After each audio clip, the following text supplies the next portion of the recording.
All right, let's jump straight in. Today, we're demystifying something that is absolutely the lifeblood of any business. We're talking about the top line, otherwise known as revenue. Now, whether you're analyzing a booming tech startup or a traditional manufacturing giant, revenue is usually the very first number everyone looks at.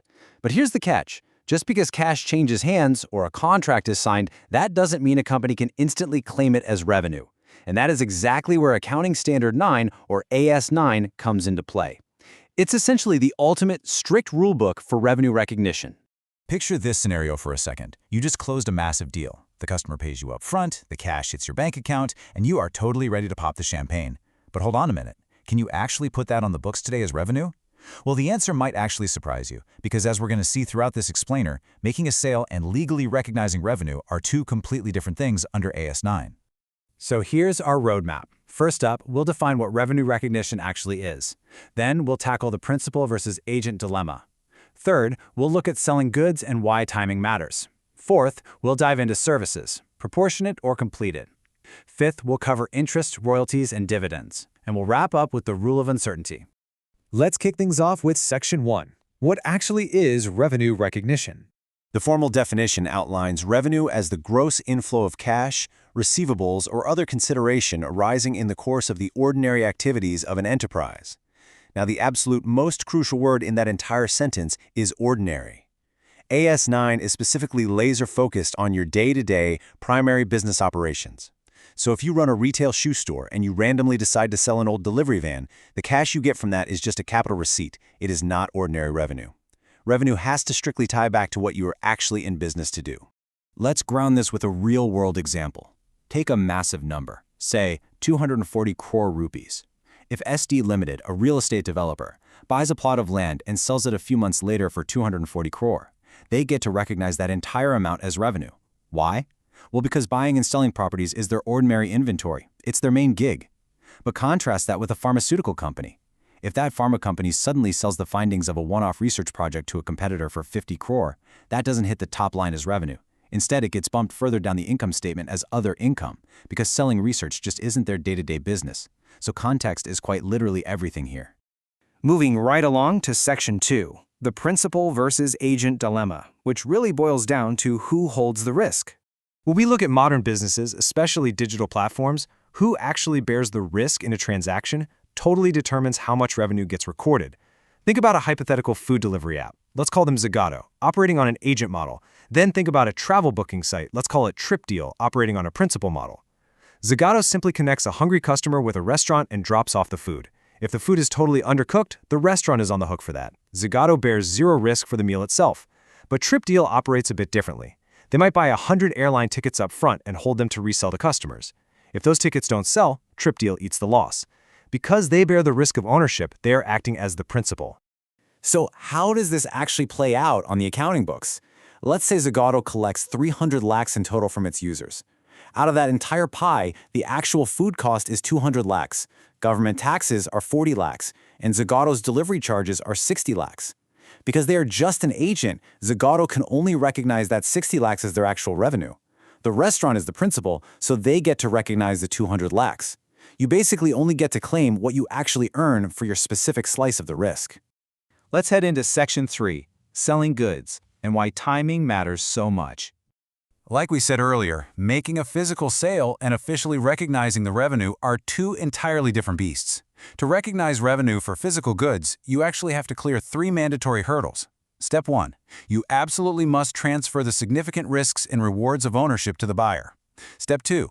The seller can't retain any effective control over those goods anymore. And Step 3. There can't be any significant uncertainty about actually getting paid. Think about it like this.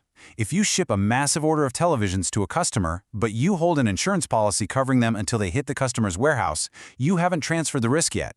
Even if they're physically on a truck, if they break, it's your loss. No risk transfer means no revenue recognition. But of course, there are always special scenarios that kind of bend those standard rules. What if a buyer pays for the goods but explicitly asks you to hold on to them because their own warehouse happens to be full? Well, if the goods are separated and ready to go, AS9 says you can go ahead and recognize the revenue, even if the goods are still physically sitting in your building. But then flip that and consider consignment sales. If you send your inventory to a retail outlet on consignment, your revenue has to wait. It really doesn't matter that the goods left your factory. You cannot recognize a single rupee until that retailer actually sells the goods to an end consumer. All right, Section 4. Let's shift gears from physical goods to services. Are they proportionate or completed?